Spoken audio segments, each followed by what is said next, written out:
Hello and welcome back to Planet 40k. As always, we've done a poll on our Patreon. The video voted by our members was a discussion comparing the Deathguard Plague Surgeon with the Space Marine Primaris Apothecary. Now before we jump into this one guys, I just wanted to plug a podcast called The Nerd Bunker, who are friends of the channel.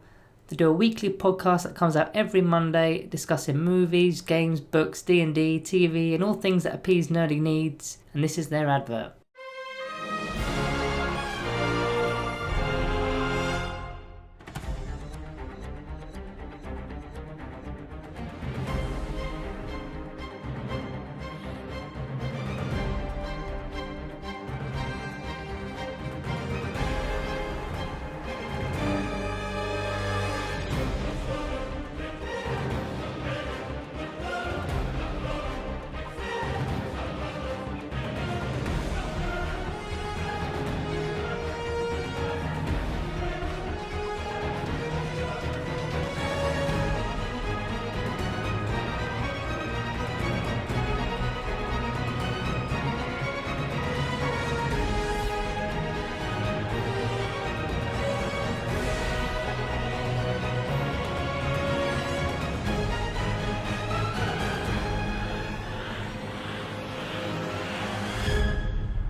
So that's the Nerd Bunker, free to listen on all the platforms, and they're also now on YouTube as well, so give them a listen while you're painting or commuting and whatnot. Right, plugs out the way, now let's dive into the video. So the first thing we need to do when we compare both the Plague Surgeon and the Apothecary is to check out their points cost. Both are power level 4, now the Plague Surgeon is 75 points, whereas the Apothecary is 5 points more at 80 points. There is of course a standard firstborn Apothecary at 75 points, but for today's video we're going to be discussing the Primaris version. Both are elite units and have a very similar set of keywords, just with different names due to the factions they come from. Both of them characters and infantry units. First major difference here is the chapter keyword for the Apothecary. This has much more versatility than the Plague Company keyword. Being able to select a Plague Company is nice as you get access to a stratagem, a warlord trait and a relic, but the chapter keyword gives you access to an entire supplement with 2 pages of stratagems, a page worth of warlord traits and a few pages worth of relics. Not to mention the chapter tactics and the super doctrine that each chapter has. However, one Plague Company in particular which is useful, called the Ferrymen, which has a stratagem called Drowning Wings for 1 CP, which extends the aura abilities by 6 inches. So of course your Plague Surgeon is going to make the most of that. So for this video I'm going to be keeping tabs of which of the 2 units are winning these smaller battles in order to make a conclusion. Now in terms of cost, the Plague Surgeon does win, but within the keywords it's the Apothecary, so I'll make that 1-1. Moving on to stats of both the models, the Primaris Apothecary is movement 6 inch, weapon skill 3+, ballistic skill 3+, strength 4, toughness 4, wounds 5, attacks 4, leadership 8 and a 3+ save. Whereas the Plague Surgeon is movement 5 inch, weapon skill 3+, ballistic skill 3+, strength 4, toughness 5, wounds 4, attacks 4, leadership 8 and a 3+ save. So a number of differences here. The Surgeon is a touch slower but gains that toughness 5, which is pretty big. The Apothecary gets an extra wound, which is quite sweet. So it's quite hard to select a winner from the stats, to be honest. So put down in the comments which stat line you would prefer and why. Personally I think the toughness 5 is a bit better than having the extra wound, but that extra wound could be crucial, especially combined with the abilities to heal himself. So speaking of abilities, I'm not going to go into exactly what each ability is like we do in the reviews. I'm just going to presume you watch both the reviews for the units. So the Apothecary's got Angels of Death, Combat Restoratives and the Narthesium Aura. Then of course you add the chapter tactics and super doctrines as mentioned. Whereas the Plague Surgeon has Disgustingly Resilient, Revitalizing Malignancy, which is basically combat restoratives, then Tainted Narthesium. Then of course on top of that they've got the Contagions of Nurgle ability, which is reducing the toughness of enemy units. Now this ability in particular is great, but your Surgeon will be surrounded by other units that also have this ability, so it kind of feels a little bit redundant on him, as he should be slightly further back out of combat. So really the only separation here is the faction specific abilities. And as we've already established, the Space Marines have a larger selection due to all the chapters and successor chapters, but don't underestimate Disgustingly Resilient. Also worth noting the flexibility of both factions. The Marines and all the supplements have tons of infantry units as well as biker units to select from, all bringing in their own flavour to your list. Whereas the Deathguard book isn't the biggest anyway, and it's restricted further to the bubonic Astartes units only. Now that obviously doesn't cover Poxwalkers and Cultists because they only have 1 wound apiece anyway, which is a disadvantage in itself as the Marine troops have 2 wounds, so are eligible to be healed. Then of course there's no bikers in the Deathguard Codex, which is a pretty big plus for the Apothecary, as units such as the Outriders, which are 50 points a model, can also be getting healed. There is one plus for the Plague Surgeon here though, as he can be using healing buffs on multiple plague companies, as his ability is not restricted to just one plague company, whereas the Apothecary is purely restricted to the chapter that you're using, although you're probably not mixing chapters. Okay, onto the weapon loadouts for comparison. Now, neither are meant to be doing tons of work when it comes to damage, but it's still worth checking out. So the Primaris Apothecary is equipped with an Absolver bolt pistol, a Reductor pistol, then the frag and crack grenades, whereas the Plague Surgeon is equipped with a bolt pistol, a bale sword, then blight grenades as well as crack grenades. So the crack grenades we can remove from the equation, as both have those. The blight grenades are slightly better as they're strength 4, not strength 3, and also they're a plague weapon, so they're re-rolling 1s to wound, which is also better than the frag grenade. The Apothecary definitely has a better range weapon, although they are two short range pistols, one being the Absolver pistol and the other being the 3-inch Reductor pistol, but both are damage 2, which is a nice bonus. Should be killing a few models over the course of a game with those. Now the Surgeon only has a basic bolt pistol, so I really wouldn't be expecting too much from that. So the Apothecary wins when it comes to range. However, in melee, it's easily the Plague Surgeon's victory, as he carries a Bale Sword, which is pretty solid at strength 5 minus 3 AP, and a plague weapon. Now it is only 1 damage, but the Apothecary doesn't even have a melee weapon anyway. Now if you wish, you could upgrade these characters. Now you do have options. The Apothecary can become a Chief Apothecary for 15 points or 1 power. So this gives the Apothecary the ability to use the combat restoratives twice, not once. He also gains access to a warlord trait called Selfless Healer, which means when you're using the combat restoratives ability, you're going to regain 3 lost wounds instead of D3. And of course you're doing that twice. Then you can also use the combat revival stratagem without spending any command points, which is a massive bonus. We'll go over that in a bit. The relic that he has access to is the Acquittal, which is an 18-inch pistol.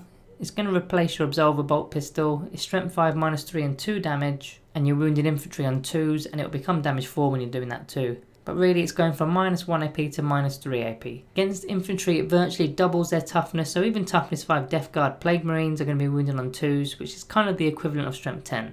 The Plague Surgeon does have an upgrade option on page 48 of the codex called Deadly Pathogens. So firstly it adds +1 to the strength, making him a strength 5 character, and remember his Bale Sword is a +1 strength, so it now becomes strength 6. And if you're going against toughness 4 Marines, they're going to be getting knocked down to toughness 3 due to the Contagions of Nurgle ability, so you'll be wounded on 2s, re-rolling 1s. So pretty sweet for a support character. Now he only has 4 attacks, but it's not too bad. On top of the strength boost, he actually gets to select from 1 of 7 options. I'll quickly skim over these as we've yet to discuss them on the channel. So firstly, for 20 points you can add Acidic Melody, which improves the Bale Sword's AP by 1, making it a minus 4 AP. So that's going to remove a 6+ armor save when you're going against power armor, if that's who you're up against. Now I'd probably not take this, as minus 3 AP is already pretty good and 20 points is a little steep. Explosive Outbreak also is 20 points, where 6s to hit will score an additional hit. Again, quite pricey, not for me with the Plague Surgeon. Virulent Fever for 20 points is where when you wound on a 6 it will inflict a mortal wound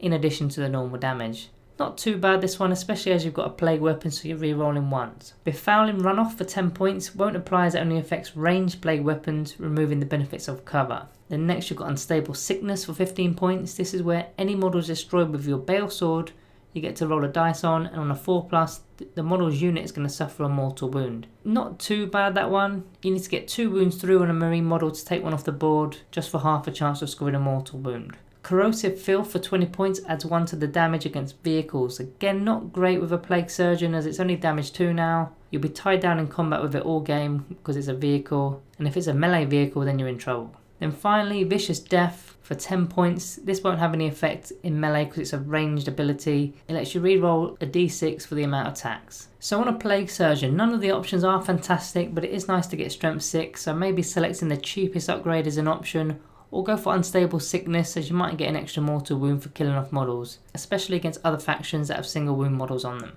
Stratagems next. So the Apothecary of course has access to the supplement stratagems as well as the main Space Marine Codex, so there's plenty to select from. Now from the Space Marine Codex you've got Transhuman Physiology for 1 CP, which is a firm favourite for Space Marine players, but the biggie here of course is Combat Revival, and it only costs 1 CP. Now this is a key rule that the Apothecary has over the Plague Surgeon.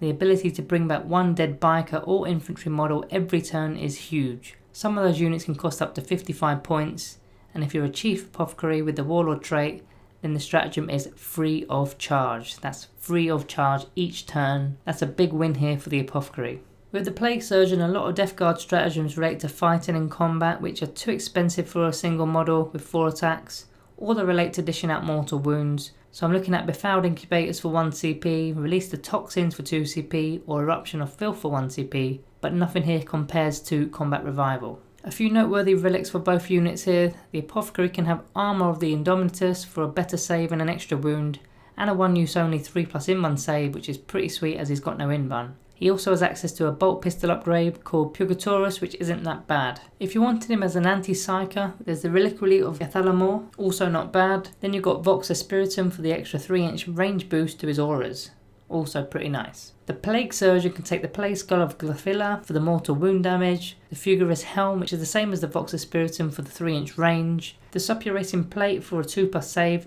and throws mortal wounds back, or the Plague Bringer to replace his Bell Sword, which is quite nasty because it's damage 2, strength 6 as well, with the Contagions of Nurgle potentially wounding on 2s, rerolling 1s. Of course you could opt for a Warlord trait, and if you're the Apothecary you should always be taking the Selfless Healer trait as it's too good to turn down. The Plague Surgeon can go for the Hulking Physique, which gives him an extra wound, and you can't wound him on less than a 4, which is very much like transhuman physiology. Rotten Constitution is also a good shout, giving you toughness 6, and all -1 and -2 AP weapons are counted as no AP weapons against him. Or if you want it to be more offensive, quite literally, then you can go down the Foul Affluence Warlord trait, which is the 6-inch Aura Stink that puts a mortal wound on enemy units on a 4+. So that's everything that you've got access to directly. Now you could indirectly buff them with other characters and psychic abilities. That probably wouldn't be that valid for this video as it's purely the Plague Surgeon versus the Apothecary video.